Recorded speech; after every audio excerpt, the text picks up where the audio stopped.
How to set a self-shutdown timer to start, stop, restart, or power off VPS in Virtualizor. We can set a self-shutdown timer for our VPS and schedule start, stop, restart, or power off actions on VPS at a specified time. Click the Manage icon of the VPS for which you wish to set the self-shutdown timer.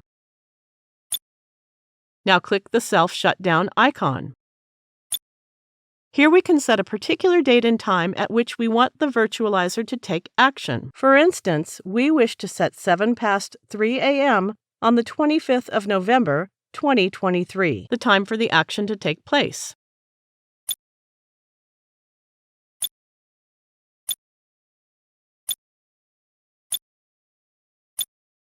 From this drop-down list, we can click to select a particular action on VPS. For instance, we wish to power off the VPS at the scheduled time and date.